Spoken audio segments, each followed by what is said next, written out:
Hello बच्चों, आज हम करने वाले हैं गणित की कक्षा 7 की वर्कशीट नंबर 29 सितंबर 2020 के लिए। और आज हमारा टॉपिक है आंकड़ों का दंड आलेख द्वारा निरूपण। ठीक है, अभी हम देखेंगे कि दंड आलेख क्या होता है। देखिए, सबसे पहले अगर आपको कोई भी चीज़ दी हुई है और उसके बारे में कुछ इस तरीके से बताया हुआ है, जैसे कि यहाँ है कक्षा 7 के कक्षाध्यापक श्री आर के जैन ने सप्ताह के प्रत्येक दिन कार्य प्रपत्र भेजने वाले विद्यार्थियों के निम्न आंकड़े किए हैं। सोमवार को इतने बच्चों की संख्या, फिर मंगल को ये, बुध शुक्र शनि, गुरुवार शुक्रवार शनिवार, इस तरीके से आपको डेटा मिला है। ठीक है, तो इसके लिए दंड आलेख अगर बनाना है तो फिर वो किस तरीके से बनेगा, ये देखिए यहाँ पर दे रखा है कि एक रेखा इस तरीके से ली जाएगी ग्राफ पर और एक रेखा इस तरीके से ली जाएगी। आपको हमेशा ग्राफ पर वही लाइनें चूज़ करनी होती हैं जो आपको डार्क दिखाई दे रही होती हैं। ठीक है, उन्हीं लाइंस के ऊपर आप ग्राफ बनाते हैं और जो ये एक ग्राफ स्टार्ट होता है जहाँ पर फिनिश होता है वो आपको अगले नंबर के लिए इस्तेमाल करनी है लाइन। ठीक है, जैसे यहाँ पर आपको दे रखा है, पहले है 0, फिर 10, फिर 20, 30, 40, 50, 60, 70। ठीक है, ये आपको हमेशा जो अंतराल है वो बराबर ही रखना है।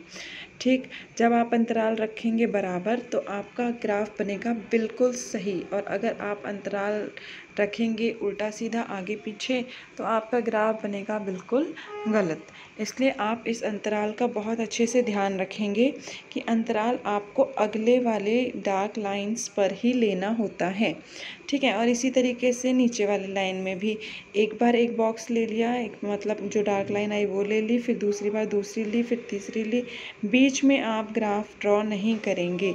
जब भी आप ग्राफ इन मोटी मोटी लाइंस पर ड्रॉ करेंगे तो बिल्कुल सही आपका ग्राफ बनेगा।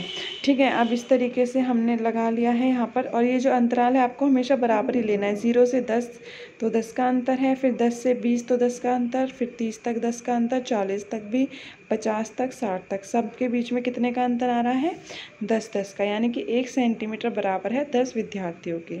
ठीक है, और ये वाली जो खड़ी रेखा होती है ये होता है आपका वाई अक्ष, और जो ये लेटी हुई रेखा होती है ये होता है आपका एक्स अक्ष। ठीक है, अब यहाँ पर जो y अक्ष है उस पर ले लिया है विद्यार्थियों की संख्या, जो x अक्ष है उस पर ले लिए हैं दिन। ठीक, अब यहाँ पर जो है आपको पहले बॉक्स से चलना है और देखना है कि सोमवार में जो थे वो कितने थे विद्यार्थियों की संख्या, 34। ठीक, जब 34 लिया है तो आपको देखना है 34 कहाँ पर आ रहा है। एक जो अंतराल है वो 10 का है, तो यहाँ पर आपको छोटे छोटे जो खाने मिलेंगे वो बीच में 10 खाने मिलेंगे आपको। ठीक है, तो आप वहाँ से 4 खाने और ऊपर जाएंगे तो आपको ये 34 मिल जाएगा। ठीक है, अगला जो है मंगलवार के लिए है 28, तो यहाँ पर आप जो खाने काउंट करेंगे वो इसी हिसाब से 28 तक काउंट कर लेंगे। इसी तरीके से बुध, वीरवार, शुक्रवार, शनिवार सभी का ग्राफ आप इस तरीके से एक एक अंतराल के बाद ड्रॉ कर लेंगे। ठीक है, अब देखिए अगला प्रश्न जो है वो है इस तरीके से। देखिए यहाँ पर दंड आलेख बनाने के जो चरण थे हमें यहाँ पर पता चल गए हैं। दंड आलेख बनाने के चरण क्या है, पहले आंकड़ों को संग्रहित करना होता है, फिर एक्स वाई अक्ष बनाने होते हैं, उसके बाद एक्स अक्ष की जो माप है वो देखनी होती है, वाई अक्ष के माप ज्ञात करने होते हैं, फिर दंड आलेख खींचना होता है, फिर आंकड़ों की व्याख्या होती है। ठीक है, अब देखिए यहाँ पर जो है हमें 2 प्रश्न दिए हुए हैं, इसी तरीके से आपको ये भी करने होंगे। वो क्या हैं, ये देखिए। पहला प्रश्न है, निम्नलिखित आंकड़े किसी कक्षा के 6 विद्यार्थियों द्वारा 50 में से प्राप्त किए गए कुल अंकों को दर्शाते हैं और इन्हें एक दंड आलेख के रूप में हमें निरूपित करना है। ठीक है, इसी तरीके का आलेख बनाना है जो हमने ऊपर बनाया था। देखते हैं, ये देखिए यहाँ पर हमने ले लिया, जो प्राप्तांक हैं वो वाले ले लिए हैं। जब आप इसको ग्राफ पे ड्रॉ करेंगे तो आपको बॉक्सेस से बहुत अच्छे से समझ में आ जाएगा कि कौन सा नंबर कहाँ पर लेना है। यहाँ पे मैंने एक प्लेन पेपर पर ही ड्रॉ किया है, तो मैंने आइडिया लगाकर इस तरीके से बराबर बराबर अंतर इन सब के बीच में ले लिया है। यहाँ पर मैंने स्केल जो लिया है वो 5-5 के अंतर का लिया है। ठीक है, आप 10-10 के अंतर का भी ले सकते हैं, उसमें कोई प्रॉब्लम नहीं है। उसके हिसाब से आपको स्केल चेक करना होगा।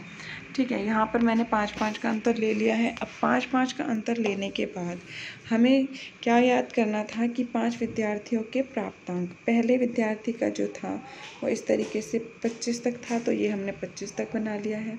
उसके बाद जो दूसरा विद्यार्थी था वो 36 तक था, तो कहाँ तक 36 तक मिल रहा है वो उसके हिसाब से हमने बना लिया है। तीसरा विद्यार्थी जो था वो हमारा इस तरीके से 42 पर था कहीं पर, तो हमने उसके हिसाब से बना लिया है। ऐसे ही हमने ये सारे ग्राफ जहाँ तक हमें चाहिए थे उसके हिसाब से इधर से नापा है और इधर से हमने इसको बढ़ाया है और मिला दिया है। तो ये हमारा पहले प्रश्न का दंडालेख बन गया। अब देखिए जो अगला प्रश्न है हमारे पास, छठी और 7वीं कक्षाओं के 200 विद्यार्थियों से उनके मनपसंद रंग का नाम बताने के लिए कहा गया, ताकि यह निर्णय लिया जा सके कि उनके स्कूल के भवन का क्या रंग रखा जाए।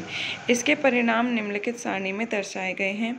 इन आंकड़ों को एक दंड आलेख से हमें निरूपित करना है।